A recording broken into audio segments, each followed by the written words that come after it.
নমস্কাৰ, এটা অতি ভাল খবৰ লৈ মই আপোনালোকৰ মাজলৈ আহিলোঁ আৰু পুনৰ এবাৰ আপোনালোক সকলোকে মই স্বাগতম জনাইছোঁ মোৰ ইউটিউব চেনেললৈ। মই ভাল খবৰ বুলি এই কাৰণে কৈছোঁ যে আজিকালিৰ সময়ত বিশেষকৈ টিচিং লাইনটোত মানে শিক্ষকতা বৃত্তিত যোগদান কৰিবলৈ হ'লে খুবেই ইম্পৰ্টেণ্ট হৈ পৰিছে বৃত্তিগত অৰ্হতা। LP UPৰ ক্ষেত্ৰত আপোনালোকে জানেই DLEDৰ প্ৰয়োজন আৰু এমিৰ পৰা হাইস্কুল হায়াৰ ছেকেণ্ডাৰী টিচাৰলৈ হ'বলৈ হ'লে মাষ্ট বি আপোনালোকক BEd লাগিব। আৰু এনেকুৱা হৈছে গভমেণ্টে BEdটো মানে মেণ্ডেটৰী কৰি দিছে, কিন্তু BEd কলেজ সেই হিচাপত আমাৰ ছাফিচিয়েণ্ট নাই আমাৰ অসমত। বিশেষকৈ মই অসমৰ কথা কৈছোঁ। আৰু যিকেইখন গভ কলেজ আছে সেই গভ কলেজ কেইখনত আপোনালোকে এণ্ট্ৰেঞ্চ দিব লাগিব। এণ্ট্ৰেঞ্চত মানে ভাল ৰিজাল্ট কৰিলেহে আপোনালোকে ছিট পাব। আৰু যিকেইখন গভমেণ্ট আণ্ডাৰটেকেন যিবিলাক আছে মানে কলেজখন গভমেণ্ট নহয়, কিন্তু চাৰ্টিফিকেটটো গভমেণ্টৰ পৰা পোৱা যায়, গুৱাহাটী ইউনিভাৰ্চিটি হওক বা যিকোনো হেৰিৰ পৰা। তেখেতসকলৰ আপোনালোকে ফিজটো জানেই খুব হাই হয়, প্ৰায় 1 লাখ টকাকৈ লাগে। আগতে BEd এবছৰীয়া আছিলে, এতিয়া প্ৰায় 2014-15 মানৰ পৰা চাগে এটা অনুমান 15 মানৰ পৰা 2 বছৰীয়া হৈ গ'ল। গতিকে 2 বছৰ ছেপাৰেটলি এডমিশ্যন ল'ব লাগিলে আপোনালোকৰ 1 লাখ টকা 2 লাখ টকা। আৰু অহা যোৱা খৰচ আছে, দূৰত থাকি পঢ়িব লাগিলে এক্সট্ৰা হোষ্টেল হওক বা আপোনালোকে ভাড়া ৰুম ল'ব লাগিব, বিভিন্ন খৰচ। আৰু এই কথাখিনি মই আপোনালোকক বৰিং কৰাৰ কাৰণে কোৱা নাই, যিটো বাস্তৱ কথা সেই কথাটোকে কৈছোঁ। কাৰণ শিক্ষকতা লাইনত বৃত্তিগত অৰ্হতা খুবেই মানে প্ৰয়োজনীয়, আৰু এইটো মেণ্ডেটৰী কৰি দিয়াৰ পিছত গভমেণ্টে সেই হিচাপত মানে যিখিনি সুবিধা দিব লাগিছিলে সুবিধাখিনি কিন্তু এতিয়ালৈকে দিব পৰা নাই। এতিয়া কথাটো কি হ'ল, এতিয়া নতুনকৈ ইণ্টিগ্ৰেটেড কোৰ্চ ওলাইছে, মানে ডিগ্ৰীৰ লগত একেলগে আৰু এবছৰ পঢ়িলে BEdটো ক্লিয়াৰ হোৱাৰ কাৰণে, কিন্তু বেছিভাগ কলেজতে এই সুবিধাটো নাই। এতিয়া সেইকাৰণে মই কৈছোঁ খুব এটা ভাল খবৰ, অকল ইন্দিৰা গান্ধী নেশ্যনেল অপেন ইউনিভাৰ্চিটিত এই সুবিধাটো আছে, ইগনো, যিটো আপুনি ODL মাধ্যমত আপোনালোকে কৰিব পাৰিব BEd।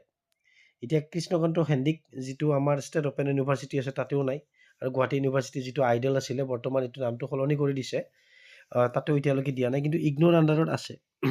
এতিয়া ইগনোৰ পৰা এখন নটিফিকেশ্যন ওলাইছে, ইয়াতে চাব, admission announcement for bachelor of education BEd programme January 2026। The Indira Gandhi national open university will admitting students for BEd programme batches commencing, এক মিনিট জুম কৰি দিছোঁ, batches commencing from January 2026 through entrance test to be held all over the country. মানে গোটেই, যিহেতু এইটো central university হয়, all over the country, গোটেই দেশৰ ভিতৰতে মানে এন্ট্ৰেন্সটো হ'ব। ইয়াতো এন্ট্ৰেন্স হ'ব, ডাইৰেক্ট আপোনালোকে এডমিশ্যন ল'ব নোৱাৰিব। আৰু এটা কিন্তু খুব ভাল খবৰ, মানে কি হ'ল, আপোনালোকে BEd কৰাৰ পিছত কিন্তু MEdটো ইয়াতে কৰিব পাৰিব। গুৱাহাটী ইউনিভাৰ্চিটিতো পাৰিব, কিন্তু ইয়াতে MEd কৰিব পাৰিব ইগনোত। গতিকে MEd কৰিলে আপোনালোকে বিভিন্ন কলেজবিলাকত ছিট পাব, ডাইট কলেজ হওক বা BEd কলেজ তেনেকুৱা। আৰু ইয়াতে দিছে এলিজিবিলিটি ক্ৰাইটেৰিয়াটো কি দিছে চাব, ইয়াতে এলিজিবিলিটি ক্ৰাইটেৰিয়া আছে at least 50% marks either in the bachelor degree or in master degree. মানে আপোনালোকৰ যিটো লাষ্ট ডিগ্ৰী, ধৰক কোনোবাই বেচেলৰ ডিগ্ৰী মানে BA বা BSc পাছ কৰিছে, তাৰপিছত আৰু তেখেতসকলৰ PG ক্লিয়াৰ হোৱা নাই, গতিকে তেখেতসকলে বেচেলৰখন দিলে হ'ব, কিন্তু 50% থাকিব লাগিব। আৰু যদি তেখেতসকলে মাষ্টাৰ ডিগ্ৰী কৰিছে তেতিয়াহ'লে 50% মাষ্টাৰ ডিগ্ৰীত থাকিব লাগিব, মানে দুয়োটাতে থাকিব লাগিব বুলি কথা নাই। তেতিয়া বেচেলৰ ডিগ্ৰীটোত নাথাকিলেও কথা নাই, কাৰোবাৰ যদি 50%তকৈ লেছ আছে কোনো কথা নাই, যদি মাষ্টাৰ ডিগ্ৰীত 50% আছে। আৰু ইয়াতে চাব, ইয়াতে আৰু এটা কথা কৈ আছে, technology and specialisation in science and mathematics with 55% marks. মানে ইঞ্জিনিয়াৰিঙৰ ক্ষেত্ৰত কৈছে, ইঞ্জিনিয়াৰিঙৰ ক্ষেত্ৰত মানে 55% মাৰ্কছ লাগিব, বিশেষকৈ ছায়েন্স আৰু মেথমেটিক্সৰ ক্ষেত্ৰত, সেইখিনি কথা কৈছে। এতিয়া চাব, আৰু train in service teachers in elementary education candidates who have completed NCTE recognised teachers education programme through face to face mode.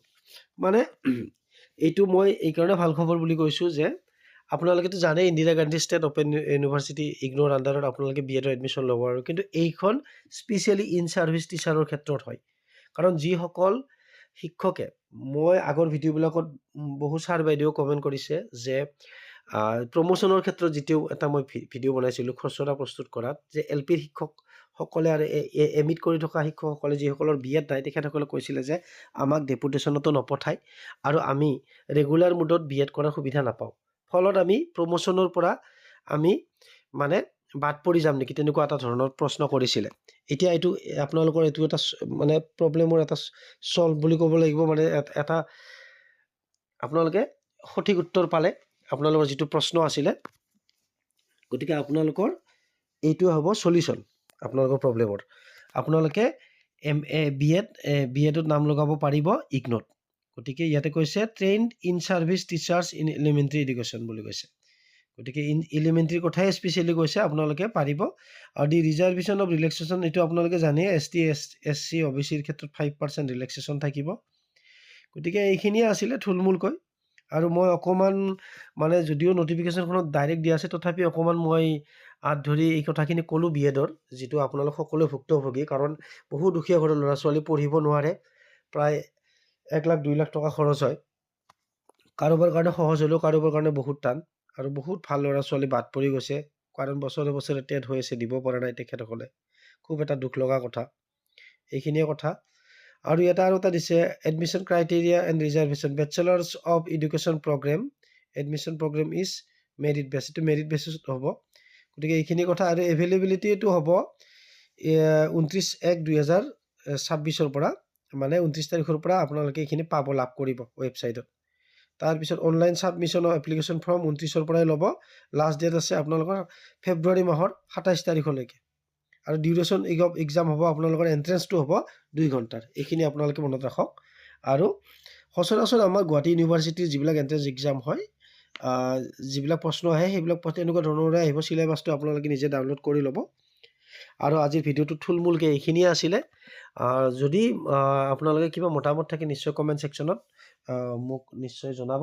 আৰু ভিডিঅ'টো শেষলৈকে চোৱাৰ বাবে আপোনালোক সকলোকে পুনৰ এবাৰ মই ধন্যবাদ জ্ঞাপন কৰিছোঁ।